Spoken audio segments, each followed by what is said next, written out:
Ladies and gentlemen, this is the Draft Room, the NFL Draft Podcast of the Packernet Podcast Network.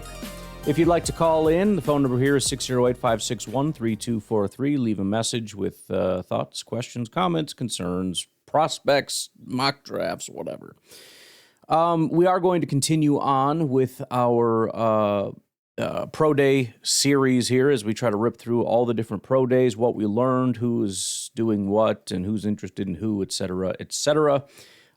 Today, we are going to start off with Iowa State. It's a rather big one. You got guys like Dominic Orange and whatnot, who has garnered a lot of interest, especially from Packer fans. And again, we're going to do that on both sides until we get a little bit more caught up. So, without further ado, Iowa State held Tuesday, March 24th. This was inside Bergstrom Football Complex in Ames. Roughly 12 to 15 former Cyclones participated in front of scouts and personnel from multiple NFL teams, including a dedicated contingent from the Cincinnati Bengals. On the NFL Draft Big Board, they just have 3 different prospects on their big board there. Only one of them seen as draftable, but we are going to start with James Neal, who's kind of on the fringes there. He's at 327, listed as sort of a late riser / developmental prospect. Offensive lineman, listed as an interior guy on the big board there, as offensive line / offensive tackle here. 6'4.5", 322, redshirt senior offensive tackle who made significant strides in 2025 is now drawing legitimate late-round consideration after being viewed as a potential undrafted free agent entering the season. At the Shrine Bowl, he measured 6'4.5", 322 with 33 7/8 inch arms. At the Pro Day, he was not invited to the Combine. He ran a 5.2 second 40, 33-inch vert, and 26 bench press reps. Looks strong and natural in position drills. Teams continue to view him as a developmental offensive line prospect with the potential to keep progressing into a reliable swing tackle or interior backup. The Cincinnati Bengals had one of their offensive line coaches on hand specifically to evaluate Neal. PFF predictive board moving into late round range. Strong 2025 on-field progress plus solid athletic testing has boosted his stock significantly. Then we get to the big man, Mr. Orange, big citrus, defensive tackle, 300-plus pounds. Unfortunately, he did not participate due to a quad strain suffered during the pre-draft process. He has scheduled private workouts for teams on April 7th to showcase his athleticism and health once cleared. So obviously that's the big guy everybody's focused on. Unfortunately, really not a lot to take away there. Next up, we've got SMU. SMU surprisingly actually has quite a few people that are on the board here, but most of them are either late to UDFA. If we consider anybody under 400 to be at least a potential 7th-round pick, you got Romello Brinson, the wide receiver. He's technically UDFA, but potential 7th-round pick. Isaiah Nwakobia, safety. Jordan Hudson, who we'll talk about. That's a different guy. Jordan Hudson, wide receiver. R.J. Maryland, tight end. Ahmad Moses, a safety. And then a guy that is projected to get drafted is Matthew Hibner. And then even in addition to that, from 400 on, they got 1, 2, 3, 4, 5, 6, 7 other guys that potentially could be UDFAs. So, anywho, we'll start off with the guy that is expected to get drafted, and that's Matthew Hibner, tight end, projected as a 6th-round pick, 6'4.5", 250-ish, clear winner of the day, Michigan transfer who became one of SMU's most productive tight ends in 2025. At the NFL Combine, he ran a 4.57 40-yard dash, 37-inch vert, 28 bench press reps. At the Pro Day, he added outstanding agility and explosiveness with a short shuttle of 4.33, 3-cone of 7.4, and a broad jump of 9.8. He looked, quote-unquote, tremendous in precision drills with sharp, crisp routes, reliable hands, excellent body control. Multiple teams on hand said he made himself a lot of money. During the workout, scouts also praised his high character and leadership skills on and off the field. He met with the Dallas Cowboys and New Orleans Saints on Sunday, the day before the Pro Day. The Saints had their assistant tight ends coach Josh Hill at the workout. The Cowboys also had pass game specialist Ken Dorsey and college scouting coordinator Chris Hall on hand. PFF predictive board has him at 392, so significantly lower than where he is as a consensus, which is, again, a 6th-round pick. Then we got TJ Harden. TJ, not even on this list, so several guys apparently. 6 foot 218, underclassman riser, dynamic situational back who did not receive a combine invite. Pro day testing, he measured 6 foot 218, 4.59 second 40-yard dash, 3 cone of 7.4 seconds. Looks smooth and explosive in drills. Over the past 2 days, he's met with the Jacksonville Jaguars, Denver Broncos, San Francisco 49ers, and Kansas City Chiefs. A couple other notables are R.J. Maryland, the tight end, and Jordan Hudson, both combine participants who stood on their numbers, looked sharp in drills, helped reinforce SMU's reputation as tight end university. Debatable. Ahmad Moses, the DB, as well as Isaiah Noah Kobe, the safety, defensive backs who drew follow-up scout interest in coverage and run support drills. Then, lastly, on this side of the break, we'll get to Hafley's old crew, Boston College. Boston College, not a ton of guys on the board, but almost all of them are in the draftable range. The lowest at 290, Lewis Bond, wide receiver, so that's just outside of the what would be considered a 7th-round pick. Quintavious Hutchins, edge rusher, 7th-rounder. Logan Taylor, interior offensive line, 6th-rounder. And Jude Bowery, offensive tackle, 4th-rounder. We've got March 23rd at the Yawkey Athletic Center indoor practice facility on Boston College campus in Chestnut Hill, Massachusetts.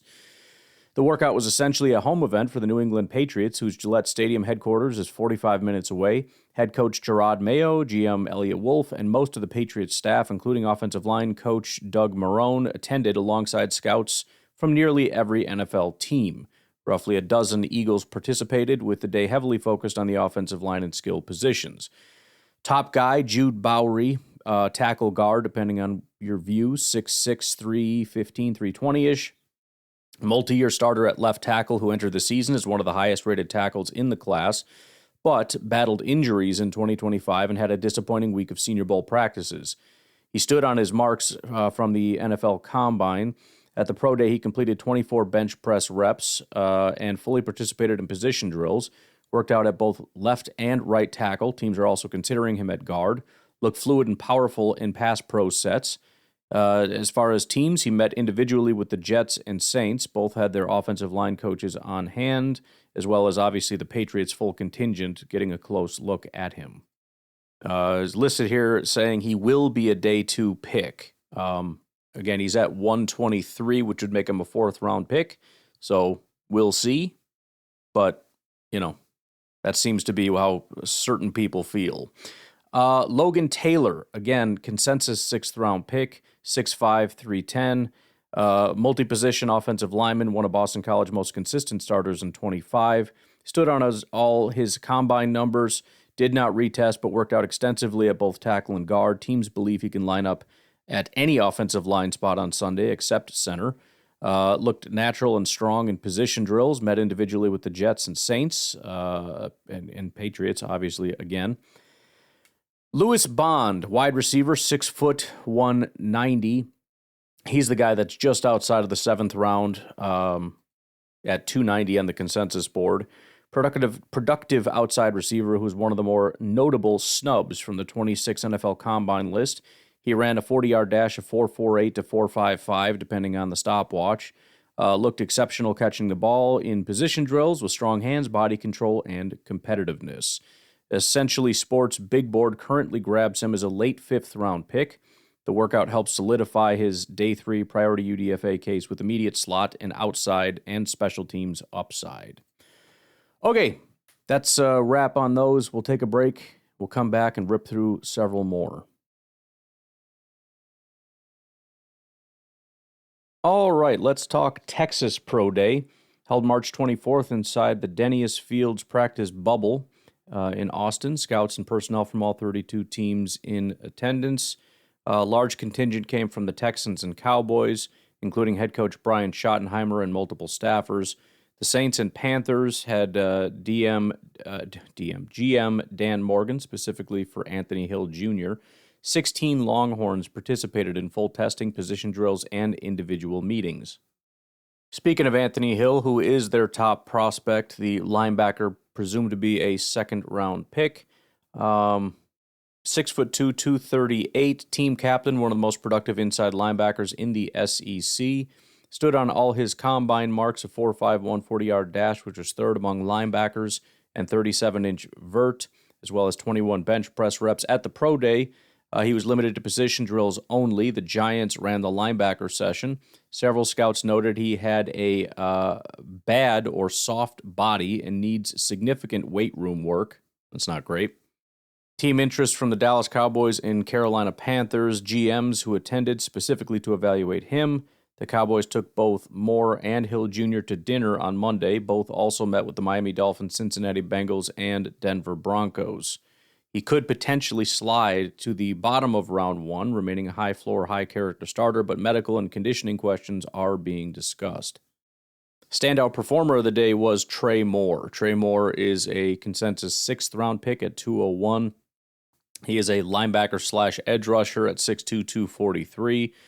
Productive 2025 linebacker/edge hybrid, multiple tackles for loss and sacks, who many still wrongly label purely as an edge rusher.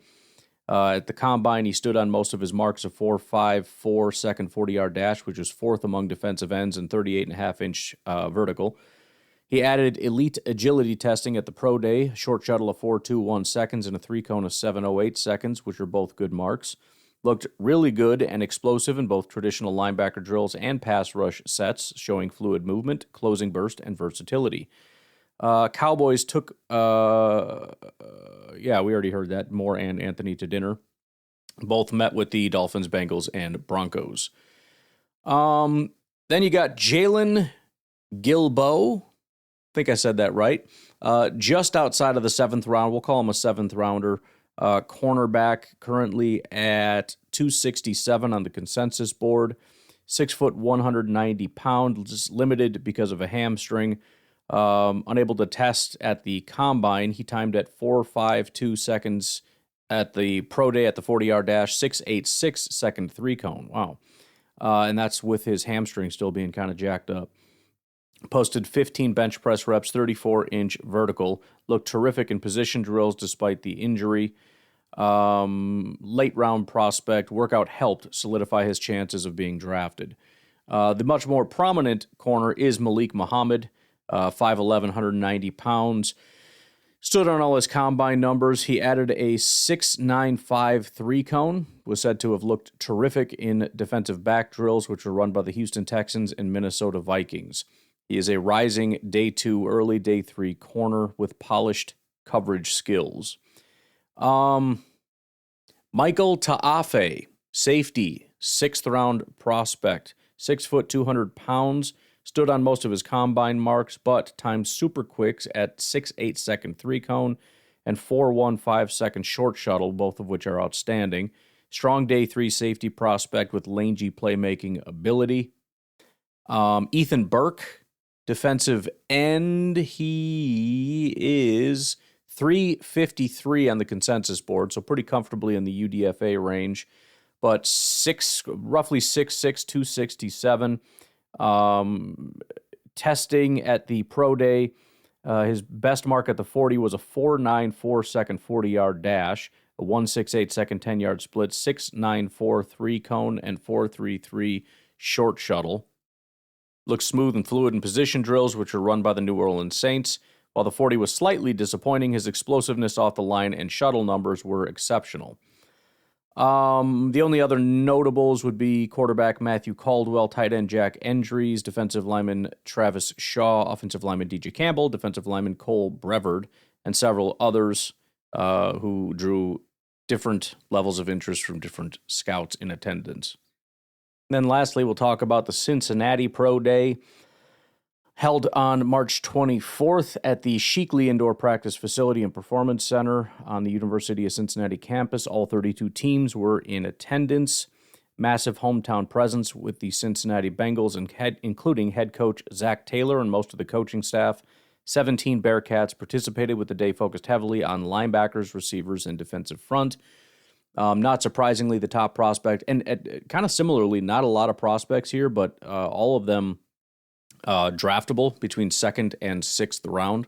But Jake Galday is the top prospect, consensus 2nd round pick, 6'4", about 240, 2025 linebacker who impressed at the NFL Combine, stood on his official 4.62 second 40-yard dash, multiple hand-timed reports as fast as 4.55, added elite agility and super fast 6.84 second 3-cone and 4.33 second short shuttle, which was slightly improved from the Combine, and completed 22 bench press reps, looked incredibly solid and fluid in position drills.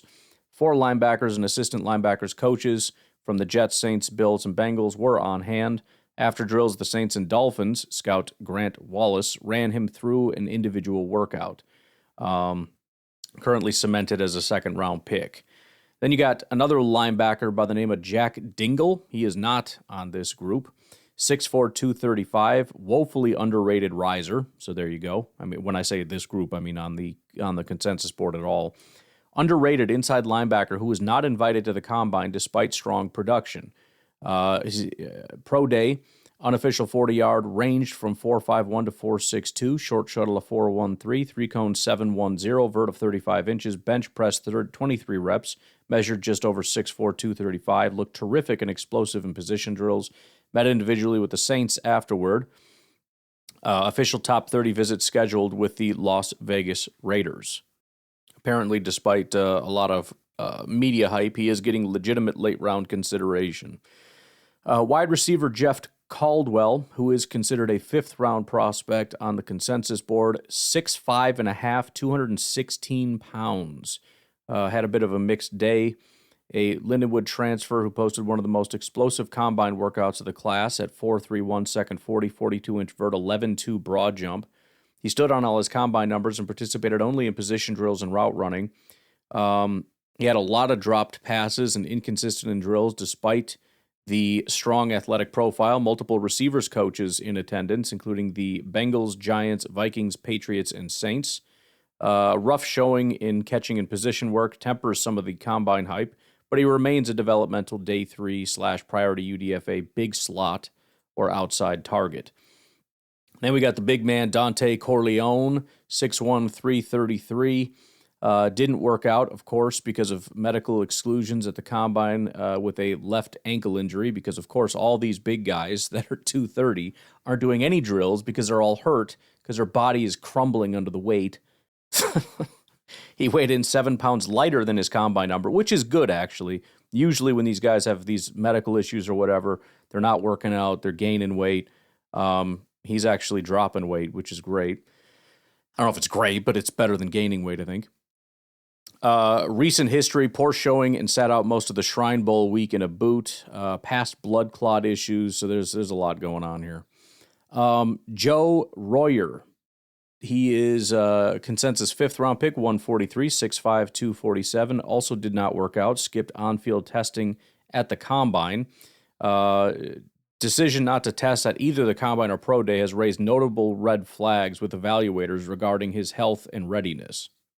Certainly doesn't sound good. Okay, there we go. I'm going to leave it at that. We'll do some more tomorrow, pending any kind of major news or call-ins or whatever. Have a good rest of your day. I'll talk to you later. Bye-bye.